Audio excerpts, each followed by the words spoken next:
keep on turning on my mic. That's 2 times this year. Bad host, bad host. What is up, everybody? It's Dr. Vibe here, host and producer of the award-winning Dr. Vibe show, the home of Epic Conversations, and I'm the host of Epic Conversations, 2020 Best Podcast News Award winner, 2018 Innovation Award winner given out by the Canadian Ethnic Media Association.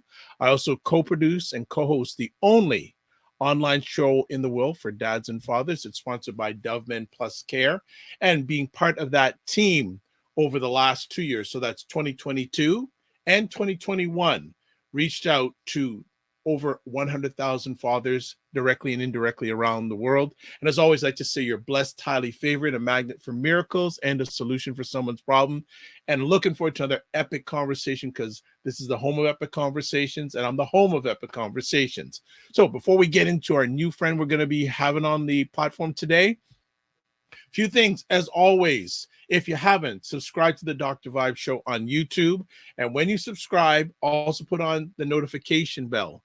So when you subscribe, that's one thing. Notification, that gets you notified. Makes sense. Notification, notify when we're doing upcoming live conversations. And also like it on YouTube, Facebook, wherever you're watching this, subscribe. And because we are in this mode right now, also, and I'm broadcasting live on January 19th. I just finished today the first time I was asked to do a presentation on launching a podcast. First time. And it was in collaboration with an organization called Innovation Guelph. And great turnout, great questions, and they want me back. So that's a good thing. So I'm coming back on February 2nd and February 16th to talk about all things podcasting. If you want to join me for, well, it's not going to be, it's part of a 3-part highly interactive series. There's the link right there. And I like to say there were people from the Dr. Vibe Show family that came in and supported. I was jacked about that. So if you want to know about podcasting, I give you some takes. Now, it's not about me anymore. It's about our new friend. Pierre DeBois is the founder of Zimana, an analytic services firm that helps organizations achieve profitability improvements in marketing, web development, and business operations. His company has provided services for clients in many industrial verticals. He's done many digital marketing and analytic workshops, too many that I'm not going to list here right now, but his workshops have covered the gamut of business, data science, digital marketing topics with a focus on JavaScript frameworks, Google Analytics, marketing, and R programming. He's also an analytics and business intelligence writer, and he's contributed to platforms such as CMS Wire's top digital marketing articles. He's also been featured in the Chicago Sun-Times and was a presenter at Google Get Your Business Online program in 2017. He is a Prairie View A&M graduate, mechanical engineering, and a Georgia Tech MBA graduate, and he's a native of Gary, Indiana. That's a home of some family called the Jacksons. And he's, so he's been serving small businesses and organizations throughout the United States. We're going to be finding out a little bit more about Pierre and also talking about digital marketing, analytics, tech, and what trends are happening among Black businesses. So let's welcome for the first time, but not the last time, Pierre DeBois. What is going on, Mr. Pierre? Good stuff. How's your day been? My day's been pretty good. A little hectic today, but just doing pretty well. I'm actually doing a little bit more tutoring over the last year or so. It's kind of been the big thing. You mentioned about analytics, just a little bit about my background. One part of that is dealing with data models, and this is kind of creating up with little forecasts, and there's programming languages that will help you do that, R and Python. And I've actually been tutoring a few PhD students over the last year or two at the University of District of Columbia.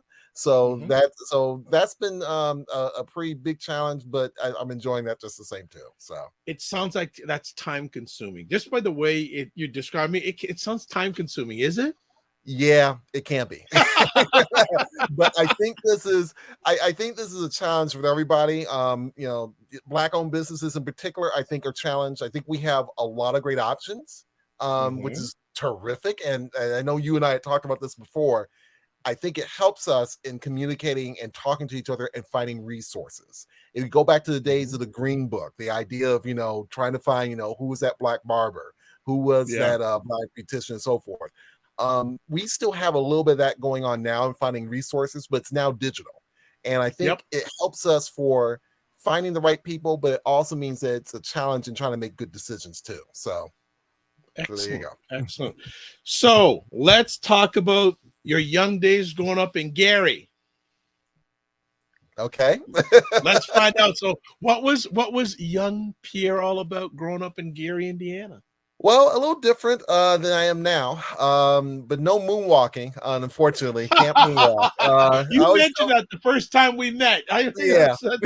That's one of your standard lines. I'm just going to say, I always tell people, like, moonwalking, there's all this trademark, you can't do that. But I am a part of the Rhythm Nation. I'll say that. So it's okay. All right. So, there you go. Janet's a little bit more generous.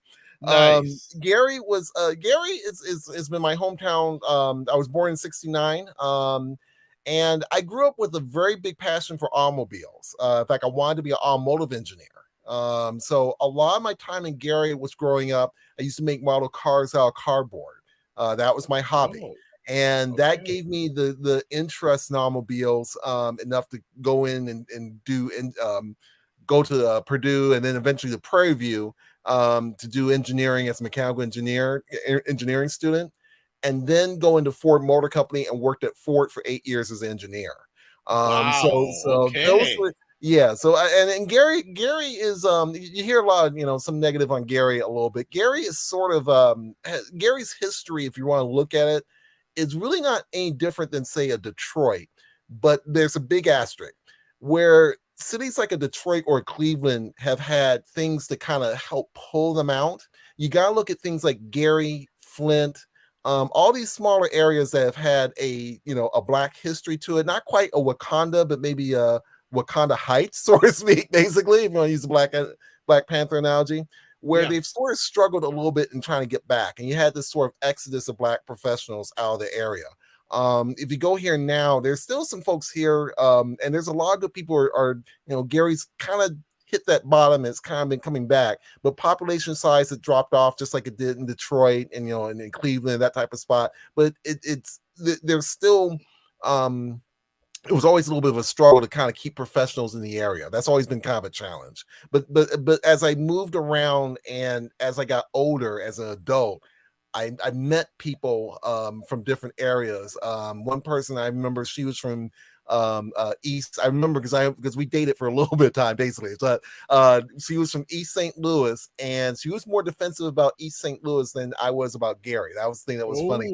Okay. So there's people. There's some of us in areas that are not like a Detroit or a Cleveland or a South Side of Chicago. There's and I know that in Canada it's the same thing too. There's part of the diaspora or part of our population is in areas that have had traditional areas of Black people. I learned the other day about Waterloo, Iowa, which I didn't know had a really serious I think they just got the first Black mayor in the last several years, but they've had a small Black population there, and I think the core of it is Black, but then the surrounding areas are a little bit more multicultural. But those sort of areas have existed for a while, and they're part of our history as a people, and also impact us in terms of Black businesses as well. So, wow, was it hard leaving Gary?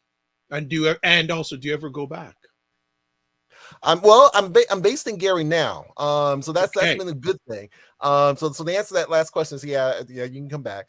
But I came back more for personal reasons than anything else. I still have some family in the area, but the thing is, it was hard leaving because you sort of knew in the back of your head that Gary did not have Ford, GM, Chrysler, didn't even have Nissan or Toyota as being a headquarter. Gary's history was always about steel. Outside of the Jacksons, Gary, the U.S. Steel mill, was one of the largest in the world, and the city was built around that. And there's places in the Midwest in the United States that were built around a plant or a particular company. Go to Michigan, you can go to Saginaw and Flint. They were built around GM plants, basically. And then, of course, as most people know, the automakers shrank in size, and when they did, that kind of took the fortunes of those areas with them as well in a lot of respects. So it was a little hard because you grow up with this thing in the back of your head that says if you're going to succeed or if you want to step into a particular venue, you need to come outside of where you are. But you know what, Dr. Vibe, that's the history of Black folks, to be honest with you, because we've always had to migrate into something to get somewhere, basically. I did a presentation about a year ago on Juneteenth, and one of the things I was emphasizing was about the Black migration and how that impacted a lot of choices for the types of businesses that came up and the type of communities that came up. Is how we ended up with Tulsa and Black Wall Street down there, basically. So Nice. I think we always have had a thing in the back of the head. Don't get me wrong. And there's some areas where people like, hey, I grew up in Chicago all my life and that type of thing. There are places where people can kind of go and not leave, but Yeah. we've always had to be the people. If you particularly going into venues where we're the only folks or the only face in that room, you're traveling someplace. So there you go. Nice. If you can recall any memories you had working at Ford, what was that like? Oh, that was a dream.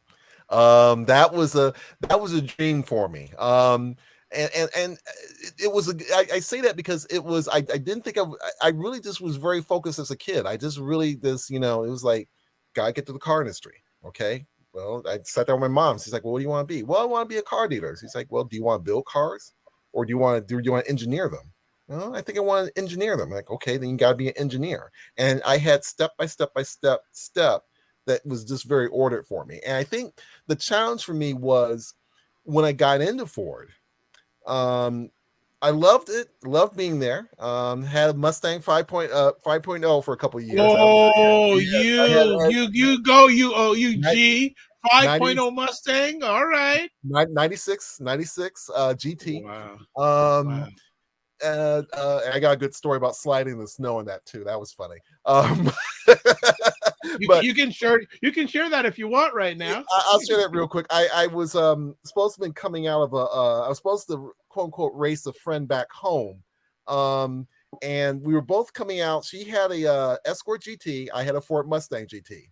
Her car was Okay. front wheel drive. And this was in winter in Michigan. We were just coming out of a restaurant, and all we were doing was just trying to race ourselves, who could make it back to our apartment, to either one of our apartments before the other person. Sure. She pulls out. She and with that front wheel drive traction, she was able to kind of get out in the snow. Me with the rear wheel drive V8, and this is before traction control really was stepping in on those cars. Yeah. Couldn't even get it out of slot. I had to go back into the restaurant to get the chef and cook crew to come out and push my car out of slot that was parked, because I'll hold my hands if you can see it. The car was kind of, the rear wheels were spinning, and they were spinning just enough where if I tried to come out, I would have hit the car next to me. Ouch. And so I was it was like not quite an hour, but it was close to like a good 40-minute for what should have been a 10-minute drive back. She and I had a big laugh about it later, but that was the that Nice. was kind of like, okay, we won't slide out anymore. But Cool story. but to the earlier question on Ford, I'll say this real quick. It was what I wanted to do. And I think by the time I wanted to do a graduate degree, I kind of knew I had to leave Ford a little bit, because I didn't really I didn't want to go into management. I thought the management there was not they weren't bad, but they really weren't like developing people very well. And a lot of the people who were giving me advice were lifers, and there's nothing wrong with having people who are lifers in a company. It's just that they don't have a vision for growing something. And I had a secondary dream of trying to do venture capital and VC, which was how I ended up going to do in the analytics. I'll get to that in a moment. But it was I knew I wanted to grow and do something. And to what you said earlier, this was also a time where, again, Black person realizing that if you want to step and do certain things, you can't stay where you are. And that's what ended up happening. So, but it was a good time. I loved it. It's just kind of one of those things where it's like I knew that this wasn't where I needed to be. If I stayed there where it was, trust me, the next layoff they would have pushed me out the door, just like they did a lot of people. So yeah. So let me ask, the time span between leaving Ford and creating Zimana, what was in between that? Oh gosh. This is where I put that the 10 Commandments, Moses, going out into the wilderness, or I like to put a little Okay. spin on it. Basically, it's a little romantic, but I'll roll with it. Charlton Heston, forgive me. It was I wanted to do VC, and I had this grand idea of doing venture capital for Black businesses in mind. Great idea. In fact, actually, there are people who are doing this now. But at the time, it sort of was a hard bridge to kind of cross over, and it was something where I didn't really how can I put it? By the time I got through my graduate degree, I was sort of off the pace a little bit about how to get into that industry. That's not a very VC is not a simple industry to crack, but I would No. say now it's changed a little bit where it may not even be necessary to go through investment banking or to do a startup to be a VC. And I really wanted to come up with something that would keep Black businesses in my circle. That was important to me, and to network with people no matter who they were, whether you were somebody. I'm not frat, but I wanted to keep a door open for somebody who was not, basically. Right. And the way that I got to analytics was that I worked at a government contractor started by my cousin Anita. And she had grown this business. It was 1,500 people under her employ. And one of the things that came in there, and this was accidental that I got there. It was just, they were just giving me a job, literally. That's all it was. But one of the things that came up was there was a lot of questions on how do we know people review websites and then decide to do business with us. And Google Analytics was just coming into play. And so I used the tool, and I started thinking maybe this might be a better way of approaching smaller businesses. And it took a while, but by the time that I launched in 2009, I knew that I had something going. I was around enough people to kind of learn and get some ropes a little bit, and decide that, okay, maybe this is something I could build off of. And it gave me a great way of leveraging my MBA background, my engineering background, because a lot of things are problem solving. And it's a great way of meeting and talking to people too. You learn a lot from business owners. A lot of times I talk about metrics and technology, but the decisions to put those things in place comes from how you talk to people and what they're trying to do. And that teaches you a lot of what to do or what not to do as well. So how did that lead into Zimana? Good question. Well, I knew that so for me, Zimana was supposed to be like the grand VC dream, but I twisted it to work around analytics with analytics as a core service. And that made the discussions about small businesses a little easier. Most businesses, the big problem that they do is that they usually need financial help, but to get really good financial help, it's just like your health. You got to talk to somebody early enough to be able to make certain decisions. If there's a breaking point where, like, hey, it's too late to fix this break-even point in helping your business, basically, because it's you need more sales and you don't have enough runway or enough cash flow to do it. But with analytics, you are talking more about marketing and a little bit more about strategy that ties into certain decisions on, whether or not which digital ads do you do, which platforms do you do that on, which products do you lead with. Not every product should be in a digital ad. Some things are how can I put it? They're such a commodity that the sales would not make sense. You're spending $5 to only make $3 or something ridiculous like that, if that makes sense. So the discussions were much earlier. But I'll tell you up front, it was still very hard to do. I've been in business now for about 14 years. And it took a lot of iterations to kind of get to this point to even have these good conversations or good, insights. But it took a lot of interacting with people. It took a lot of interacting with people in different venues. The thing that I found that was interesting was I thought that I was going to get more retail businesses up front. I actually got more influencers, more media companies. CMS Wire, for example, I've been writing for them now for now. I think now it's running on 8 years at least. And it was just freelance. Yeah, it was very happenstance. And that writing and those putting those insights together helped me in building an audience. It helped me in connecting with people that led to sales and kept building traction. So you have to pick very well in terms of services that you offer, because otherwise if you don't, it becomes very hard to run a business these days. When you started Zimana, how many other melanated people were in that space? Not many. I may be the first black. I had a feeling, but I don't make assumptions. So how did it feel being a real minority in that space? It's a tap dance. It's a tap dance. You know, I joke about Rhythm Nation, but you gotta pretend that people are behind you. Basically, you know, you have to have. I would love to do a show one day with you, and you came into the live, and Janet Jackson would be there. I would love to see the look on your face. Oh, that would be great. Stop your noise now. Easy, easy, easy. Yeah, that do the countdown. 5. There you go. Yeah. So, but it was the question. It was a little tricky. You have to. Business owners have a difficult time being. I don't want to say militant. I don't want to say that. The social consciousness part, I think, is always a little bit of a struggle, because for business owners, you're concerned about making a dollar, which means you are looking at the products you offer, the services that you offer. But if you want to look at Black economics, it's not just selling things. It's also about, what's the exchange of products and services? Is it the right cycle through the community? And so there's always a little bit of tension between making the dollar, which you need to kind of keep things open, just, to be blunt, versus the things that probably the community needs best and most. And we're seeing a little bit of that being digitized right now. That's a big part of it. All the stuff about data privacy that that impacts us.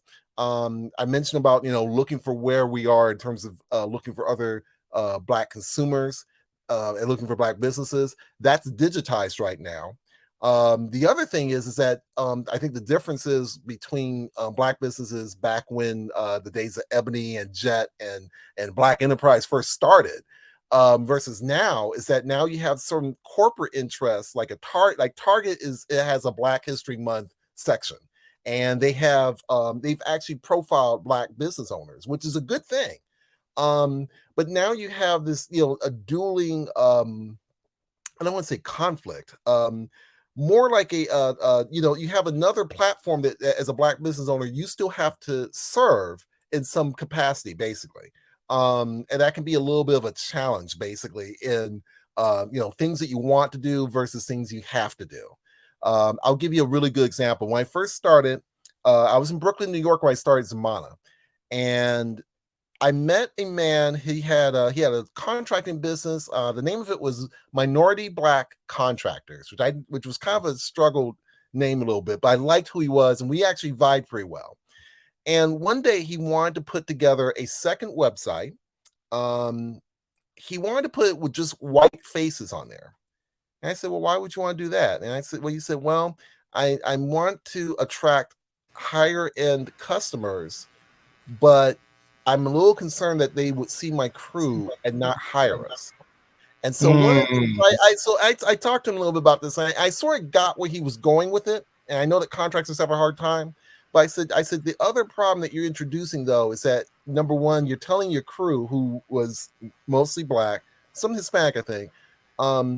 I told him that you're kind of giving them a message that they're not good enough to be in somebody's home.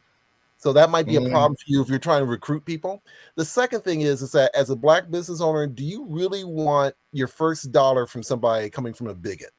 Do you want there's something psychologically that puts a strain on you, because now this is somebody that you have to serve. The customers you serve, I'm not saying everyone's got to be necessarily aligned with everything going on in the community, because even within the community we disagree. Yeah, but you definitely don't want to launch a business where you are reliant on a bigot to serve you, because they're not going to serve you, and that's not what you want. Put your foot. And I told him, and it worked. I convinced him to not go that route.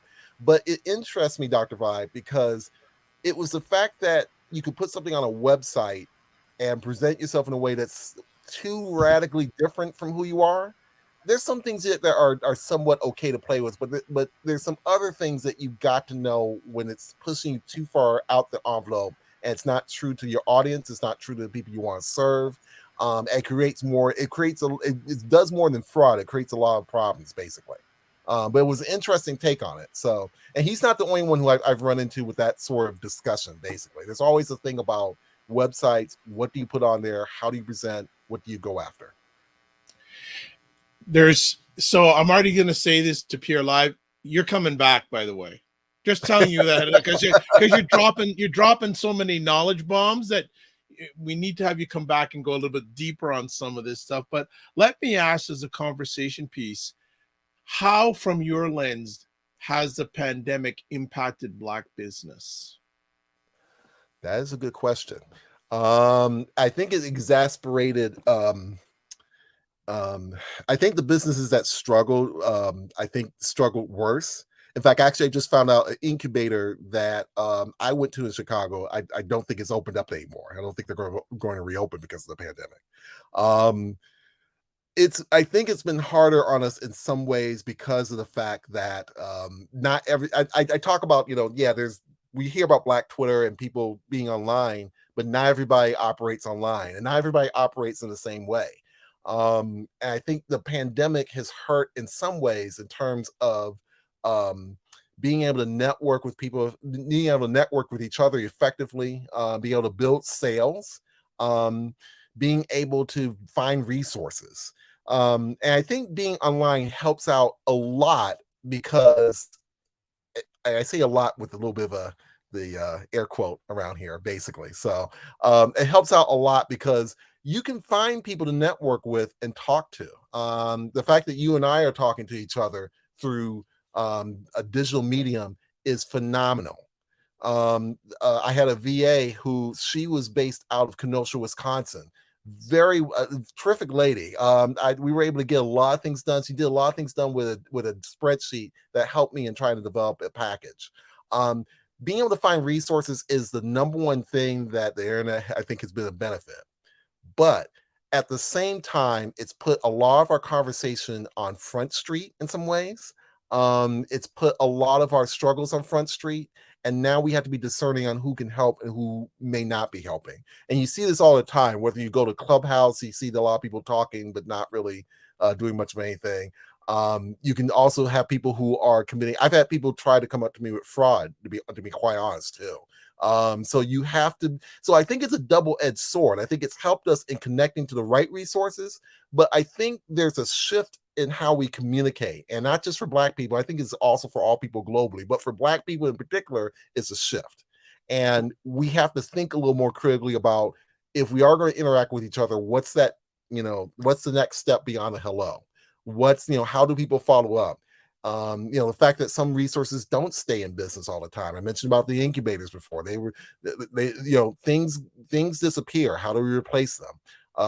Black Twitter is a big deal. That was very instrumental, in George Floyd and the Black Lives Matter movement, and a number of movements, basically. So the fact that Elon Musk takes over and takes away the moderation, that's a big change. How do we respond to that overnight? And it's not something we can ignore. It's social media and technology they're integral in our lives, whether we realize it or not. If you drive a car, you're driving technology. If you go to a refrigerator to get frozen meat, that was a technology that kept your meat cold. We have technology around us. It's just some things we don't call tech. We've just gotten used to it and we've learned how to use it. And this is going to be the same type of thing, whether we're talking about programming, data science. You and I had this conversation too. Whether you are producing, basically, that's a big deal. So, so we have to. We're going to be stepping a little differently. That's for sure. Absolutely. So just do a little reset here. We're speaking with Pierre DeBois, founder and CEO of Zimana.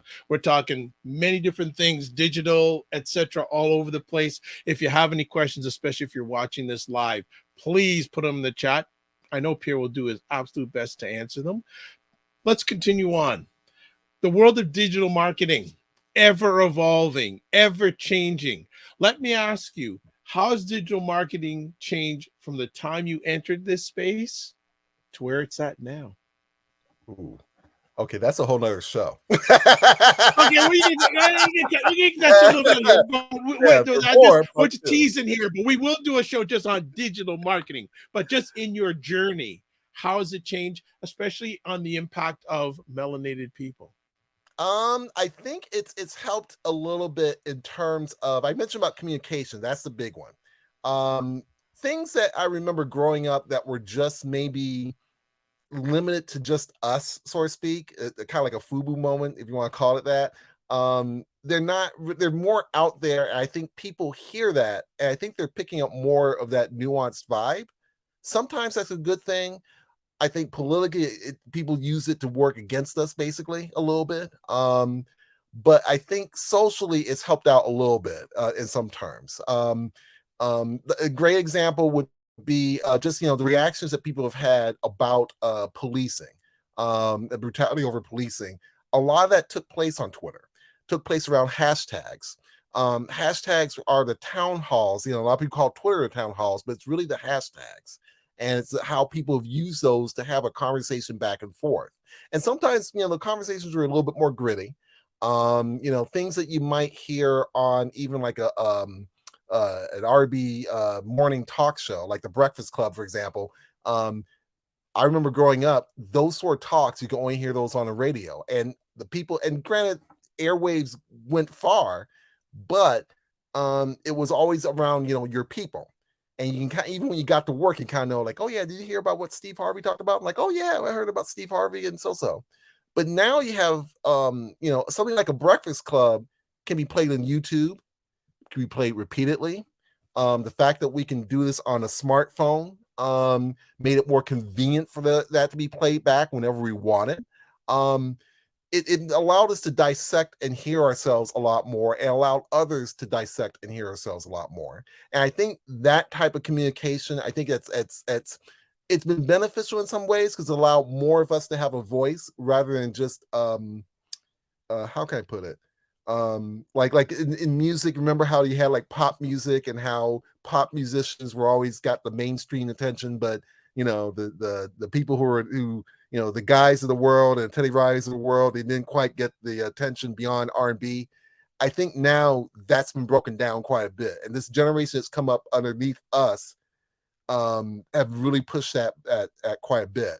Having said that, I think there's new challenges of who's telling our story, who's telling our narrative, particularly for things that are important in terms of facial recognition. The fact that I think there was something in the news about somebody getting arrested because facial recognition failed to identify that person correctly. There was a man in Detroit that got arrested falsely because of facial recognition. So we need to have not only Black people or people of color in those discussions for how that technology is built, but how that technology is used. And I think for what's changed particularly in the last several years, is that more of this discussion is no longer limited to something academic or something that's niche. We're hearing more of that as part of the discussion, which is a good thing. And I'll say this real quickly. I think the other thing for us that's changed is, for Black people, there's a lot of us in different circles, whether you're talking about LGBTQ, or if you're talking about people who are coming from biracial backgrounds, or people who are coming from from rural areas, or from areas that that normally are not are not the traditional New Yorks, Chicago's, and LA's of the world. Basically, we're hearing more of that, and I think that's a good thing. And I think that helps our narrative. And I think now is our future. We got to think about how that narrative is being retold among us. You're right. That's a whole separate show. Did I cover enough ground? I hope I did. Yeah, well, you just scratched the surface. That's really wild. But we have a question here from Okay. let me just see here. Don G. Great information, Pierre. Thank you. As a small business, how do you find which platforms your target market lives on? That's a good question. I've been very social media heavy for a while. Twitter has been the main one that I've used for quite a bit. But it's a mix. But I'll tell you what the real truth is. It's a little bit of a mix of you use the social media to you network around with people in real life in terms of places you go to. I try to get to as many things for tech and for many things for Black business owners as much as I can, so that way I can meet people, talk to them, and then I use the social media to tie those things together.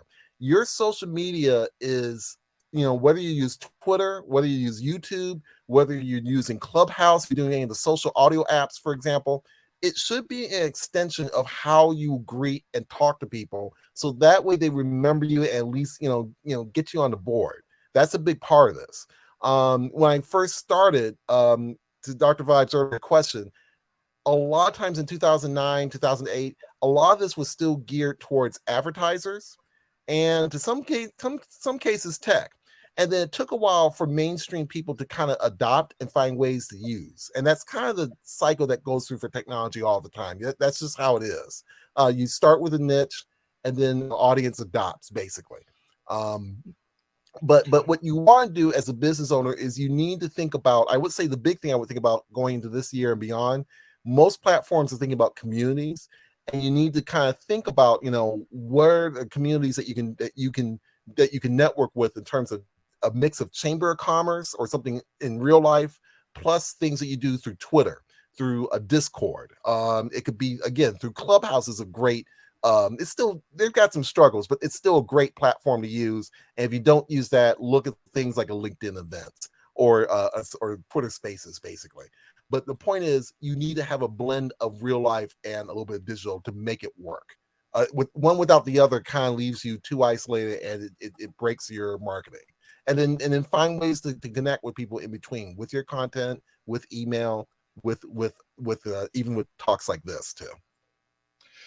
You haven't mentioned one platform, so I got to bring it up. TikTok. Oh yeah, I'm not a TikToker, not yet, basically. TikTok is still useful. But I would also tell people, don't feel that if you have not been on TikTok, do not feel like, okay, I think the day of chasing a social media platform in particular is sort of waning a little bit, because we're becoming more federated. There's way more breakdown of different platforms that overlayer on top of other platforms. I mentioned about Clubhouse, for example. Clubhouse, Twitter Spaces, LinkedIn events, and Spotify Green Room are all audio chats. And so what I can do with my smartphone is that when I can't make a real life event, I can host a room and talk to people. These type of platforms made it possible for me to connect with people. I'm actually a member of Greater New York Chamber of Commerce.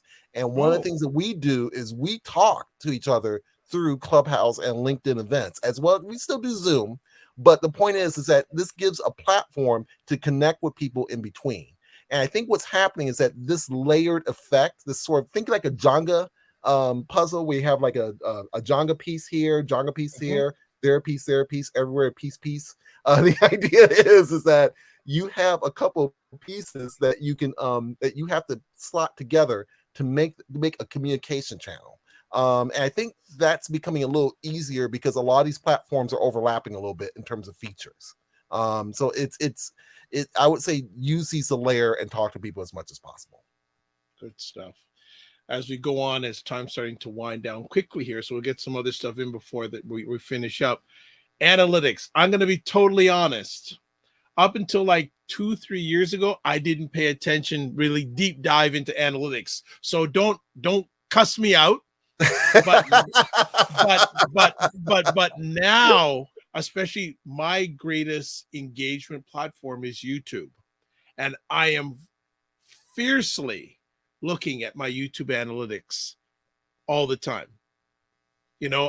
How many viewers? I know for people who haven't been on for a while, my channel finally passed 1,000 subscribers on YouTube a few days ago. So I'm looking at average view duration, all those different analytics. Can you share with especially our melanated audience who wants to do something with social media, how important analytics are and what sort of analytics should they be looking for? Okay. What are the important analytics? Good question. The short answer to that is that a lot of time analytics is it's still a little bit of a dry subject, but it's still an important one. Most people hear that, and then, in fact, back to the earlier question you said, back in 2009, most people thought of it as just SEO, and it's not really about that. You have different marketing channels that you use. You have SEO, digital ads, social media, and they have social media ads that's in there. Email campaigns is another one. You mentioned about YouTube. Video is a big deal. Each one of these are different channels. And one of the questions that you want to ask if you're any sort of business owner is, which channels am I getting customers coming through? Or which channels am I, and I'll use Dr. Vibe, for example, if you're getting subscribers, which ones are leading to more subscribers? If you're an influencer and you are selling, there's a lot of people who sell products, a lot of people who have podcasts. You're interested in kind of figuring out what things worked in the past that you may be able to build upon a little bit to get the word out for your next event or your next thing. Your analytics should help you do that. If it's just telling you how many followers you have, don't get me wrong, that's a great start, but there's a breaking point where it's not giving you more information. It's kind of like, well, I got more people in May, I got less people in June. I got more people in July, got less people in August. That type of up and down isn't what you want. You want to look at what the sources are that are leading to it, that are consistent, and then figure out what you can communicate to those channels. And that's usually how you build out. Google Analytics, a lot of people hear that quite a bit. It's how can I put it? It's ubiquitous basically because it was used. It's free, but you pay for people to either do the analysis, which can be very extensive, or you pay people for training, basically. Which actually I'm also working on some courses to help people train a little bit more on that. And as I'll get to that in a moment. But a lot of that is it's been used for quite a bit, and it's usually a core analytics for tying those pieces together. That's usually what's been the case. In the last couple of years, that's been changing around a little bit. There's other tools like there's actually there's one called Google Looker, which was called Google Data Studio at one point. That's actually really good if you have APIs and different streams of data coming in. That's been a new thing. There's another one called Adobe Analytics, but for most people, that's not something you would use because that's more for the Macy's and the Targets of the world, because it's really an expensive thing. Multimo, which I think I'm pronouncing that correctly, which used to be called Piwik, that's a counter to Google Analytics. It's not as well known, but you can use that and get some basic metrics off of that. One quick thing on the social media analytics can help you in terms of followers and it helps you with engagement, but keep in mind every platform's analytics is just for that platform. So Twitter analytics may be great if Twitter's all you use. It's the most obvious thing. But if you're using different platforms, you need something like a Google Analytics or something that will help centralize a lot of the data to help you make some quick decisions. I'll admit to that it's not easy at the beginning, but when you use it to organize your time effectively, you'll stay in business a lot longer. I know your world is full of acronyms, and I know when you mention what they are, but I think for our audience, you mentioned two acronyms. If you could just break it down for us, SEO and API. Okay. SEO is search engine optimization. This is basically it's been around since websites have basically started. But what it is if you have a website, your website is made up of different files. A file for a background, file for your text. It's HTML that's the code underneath that holds it together. You can present a web page, but you need to optimize it so that way when the search engine is querying, it looks for particular information and whether it matches up to that query. And that's what optimization is. You have tags that are on the top of your, you don't see them on a regular web page, but if you look at the underlying code, you would see descriptions, tags, each element, you have opportunities to label those elements. Most web developers, when they first launch a website, it's usually not done in an optimized manner. And that's okay. Optimization is something you do over time to figure out, where you want to spend your time. And the reason you also do it is because traditionally, I'll say traditionally now, when you run digital ads, you need to know where those ads should be placed. And without the SEO, it's kind of hard to do that correctly. You can actually blow a budget really bad if you're not careful. Real quick, I'll define APIs real quickly. API stands for application protocol interface. And all it is a portal between the software that you use that lets it share data. So for example, when you have Google Calendar and Calendly working together, so that way you can kind of sync up and have the same schedule, that's an API. There's an API on both ends that has to be synced up together. Now, this is a little bit more, I don't want to call it mechanical, but it's a little bit more technical than what most people get into. But it's still, if you're trying to develop an app, it's still something you may need to understand, because if you're developing an app or some sort of software, you need to know who you can work with in your ecosystem. That means understanding what APIs are out there and then understanding the documentation behind it. So it's a different piece, but it's if you're looking at creation and thinking about platforms, that's something to keep in mind. Pierre's dropping knowledge, family. Dropping knowledge, dropping knowledge. She's on fire. Love it, love it. And Don G says, nice, thank you. So he appreciates what you're sharing. Thanks, great question too. No problem. In our remaining moments, unless something else comes up, I'd like you to talk about what tech trends are happening among Black businesses from your lens. Ooh, good one. That's also another. We're going to have multiple shows. I can tell that. I have no difficulty with that. We're seeing a lot more. You mentioned about APIs. There are more people developing apps and platforms, which is a good thing. The best valuations you're seeing with people are developing apps and platforms. Most people have learned from Uber and from Grubhubs of the world that you build this platform and you build the services around it. This is, I mean, literally, this is almost Amazon. It's Amazon basically. So I think people have learned that part. The downside is I think some people have also learned to automate a little too much. There is such a thing as, some people have seen Amazon and figured, well, gee, they don't need to know me. They didn't know Jeff Bezos, so they just knew Amazon and just shop there. Amazon had VC money behind it. They had a real good runway and burnt through a lot of cash before they were profitable. Most of us, let's get real, most of us are not quite like Jeff Bezos, basically. So the problem becomes, you really need to, I would say that there's a tipping point between, you want to be able to build a business, and maybe if you're building an app, build maybe the services around it, but don't automate everything so much that you don't have any sort of customer experience, any customer service, or follow through. Those things are very important. They are the killer app if you're starting a business, because they're the things that make you. It's the things that make your business unique, and it helps you to stand out.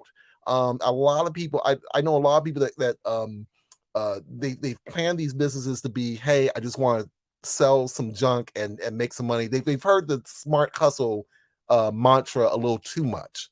And those tools are important, but you need to be able to it's how you put those things together that makes it profitable and sustainable.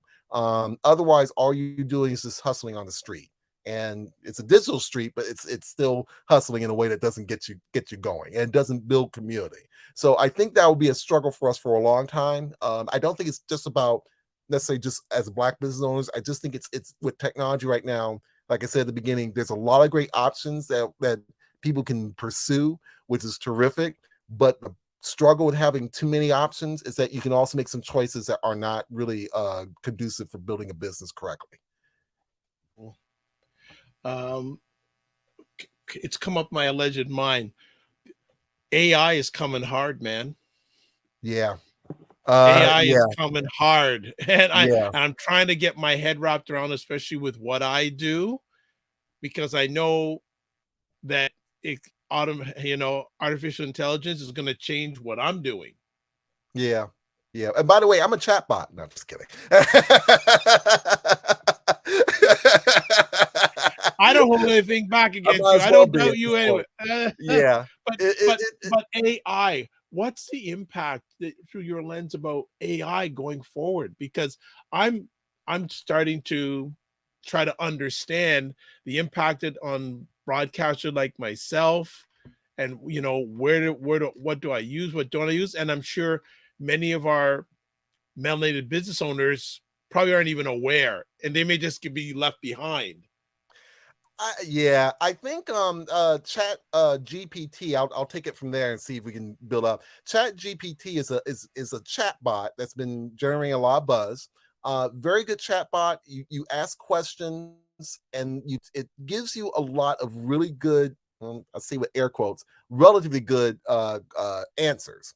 The challenge, in fact, actually has been so good that people think that maybe it's its own, it could be its own search engine. Reportedly, Google is coming up with its own version of the AI for Chat GPT, and Chat GPT, a Microsoft who's been an investor in OpenAI, who's the nonprofit that developed that chatbot, will incorporate Chat GPT into Bing. It's another for Azure machine learning as well, and maybe even some of this Office software as well too. That's rumored. I think that's rumored basically.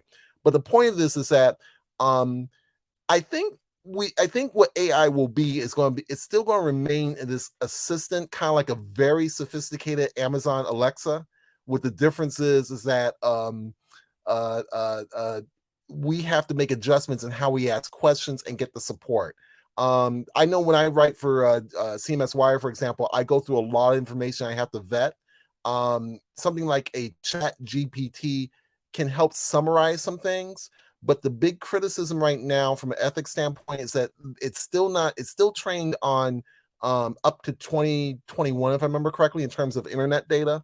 um, and while it gives some really good prompts, it's not really when it comes to things like code and certain things that are very nuanced. It's still something that depends on how you ask the question. The answer you get back still needs to be vetted, basically. I'll give you a quick example. When I did R programming, I noticed that it would give there's a character called pipe, and it was just updated for 2022. And because Chat GPT only covers training up to 2021, it didn't include that pipe in its answers. Now, that doesn't mean that the answers are not structurally sound. It's kind of like it's the equivalent of saying a fire truck is a truck. But if I had a specific code for the color of the fire truck, equipment that I needed to have, I still need to vet that fire truck out. And for this case, for the code, I still need to vet it out to make sure that it functions, that it protects data privacy, for example. There's a number of things that, as a professional, that you need to still add to that response. And I think for all of us, AI will change how we interact, how we operate, basically, in terms of how we get support, where do we look for support, and how we vet and provide a nuanced answer, basically. So there you go. Good stuff. And Sinva Cadella, I think voices of the opinion of a lot of people. AI, it's fascinating and scary at the same time. Yeah, yeah. I try not to get too much into the the doom and gloom. I've had people write articles about how Microsoft Excel is no longer it will no longer be around, and people have been writing that for like 20 years now. So I think the one thing I'll leave you with this. The one thing I would say is, yes, there are some things that are game changers, but the game changers sometimes have a funny way of letting the stuff that gets outdated find a new audience. Basically, it's kind of like vinyl. We always talked about CDs being the death of vinyl, and yes, there was a decline in the request for vinyl records, but there were still record shops still selling vinyl records.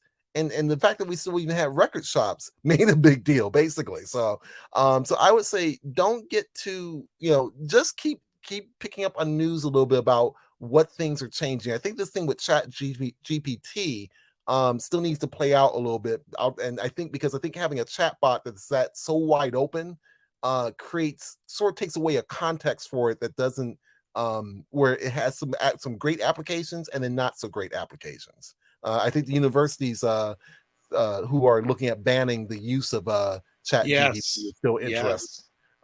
So there's a lot of debate about that, and some people raise some good points, like this is an opportunity to teach students how to work with the technology, not just to ban it necessarily. But I think we have this balance between, we want to streak to the future, but we also got to ask, what are we streaking to? And I think with technology now, the big problem is, what is the problem we're trying to really solve? It's great that this thing does X, Y, and Z, but who was asking for X, Y, and Z and why. Wonderful. Well, you brought warmth to my heart because you mentioned vinyl, and my dad is actually a member of the Vinyl Record Collectors Association of America. He's in their Hall of Fame. So if you ever make it to Toronto, I'll certainly bring you by his house, and you'll see vinyl. You'll see vinyl like you've never seen, like boxes and 45s and things like that. He had a man cave long before it became man cave. even to the point where he still has a reel-to-reel recorder. Oh wow. Oh my gosh. Wow. Yeah. But Pierre, the time has flown by, and I'd really like to thank you for taking the time to share with us today. As I said, you're setting up for some more conversation pieces where we can dive deeper into specific aspects if you're more than willing to. Any final thoughts you'd like to share with our family today? I'm always around, basically. So if you're looking, shameless plug, if you're looking for analytics, definitely there's a lot of great information that's being offered here today. And like I said, I think the thing is, if you're thinking about starting a business, I know there's a lot going on, but I know there's a tech layoff that's just happened with Microsoft in particular. The one thing I can tell you is, I'll say this real quick. When I started my business, I delayed it a little bit. I was supposed to start in 2008. Had a friend said, "Hey, why don't you come work with us for a second?" And I did it for a little bit. 6 months later, I was laid off, and but the thing is, I still kept my website up at the time because I knew in the back of my head, I said, okay, if this doesn't work, I still want to go into it. And when I got laid off, I threw myself into it. I say this to say there's never really a right time. You can do all the due diligence, definitely understand if there's a market. I think that's important. But as far as like throwing yourself into it, do not assume that there's going to be a right time. That's just like saying that you can play basketball and the only thing you can do is just, make 3-pointers. And 3-pointers are great. Don't get me wrong. Ask Stephen Curry. But you still need to be able to, do other things to get things going. And I think that's the thing that you need to look at if you're starting a business. And that will, if you're willing to put the work in and all the other pieces, that's telling you right off the bat that you have a chance for success. Wise wisdom words from Pierre DeBois. So Pierre, thank you so much. And his contact information is there. I've shown it periodically through our conversation. Reach out to him. Ask for some of his valuable time. He's got a lot of knowledge, a valuable experience, and can also see a little bit ahead than most of us can't or don't know what to talk about. So again, thank you so much for everything you do and what you're going to be doing going forward. And you always can have a home here. Anything we can do to help you out, please feel free to reach out. And the same here with me too. I look forward to being. I'm definitely want to come back and keep talking. So this is absolutely, a good and we'll be having offline conversations. So I get some insights. Okay, there you go. All right. Remember to give yourself grace and don't just manage your time, manage your energy. All right. And there's Pierre's contact information. Great conversation, family. And wow, was he dropping knowledge bombs? Like a lot of that stuff, I have no idea. Like I knew what SEO and API meant. So I felt, at least I'm in the same room. I can at least talk up about that. But it was really good stuff today. Got a comment here. Yeah, Cinema Canella. Yeah, she loved it. Fantastic. So before we close down, family, a few things. You can watch replays of this epic conversation called The Dr. Vibe Show on YouTube, Facebook, and LinkedIn. Just put in The Dr. Vibe Show. Also, you can go to the website, thedrvibeshow.com. As always, subscribe to The Dr. Vibe Show, especially on YouTube. And if you do it on YouTube, not only subscribe, but hit the notification button. Helps with the analytics, helps with the algorithms, which are always changing. Maybe that's another thing we didn't even bring up. We got to talk about algorithms the next time or have a show on algorithms. And also like it on Facebook. You can also follow me on, they call that LinkedIn thing. A reminder here, if you're watching this before February 2nd, you can join me on February 2nd and February 16th, 2023. I might as well put that because you may be watching this down the line to talk all things podcasting. Join me for a 3-part the last two of the three parts of a highly interactive free series about how to launch your podcast or suggestions on how to launch your podcast from a gentleman that's done over 4,000 online conversations. And that's in collaboration with Innovation Guelph. And two, if you want to promote your business or service on your show, please contact me, at thedrvibeshow.com. And also, if you just want to reach out to me in general, there's information. Website, thedrvibeshow.com. Email address, vibe at thedrvibeshow.com. YouTube, Facebook, LinkedIn, the drvibeshow. Twitter, at drvibeshow. And Instagram, the drvibeshow. I've got to get AI to read this in the future. Maybe I'll get AI to do all this reading in the future, so I save my mouth. I got to ensure my voice. That'd be a good idea. So as we leave off the conversation today, as always, live your life as a dream. If you can dream it, you can make it. Sometimes you have to get small to get stronger. Block assumptions, then aim bigger, aim better, aim higher, aim wider. Love, faith, and respect. Remember to give yourselves grace, and remember, subscribe, especially on YouTube. And you can catch me, I might as well tell you, other days through the week, Sunday afternoons, Black Canada Talking, Monday and Friday mornings at 9 a.m. Eastern Time. I do the Morning Vibe with Ryan Knight, co-executive director of the Afro-Canadian Business Network, and Saturday evenings at 9 p.m., State of Things with Aisha, Jill, and Lala. They are fire. And they're just Black Canada Talking on Sunday afternoons, 5 p.m. Eastern Time. God bless, peace well, keep the faith, and walk good.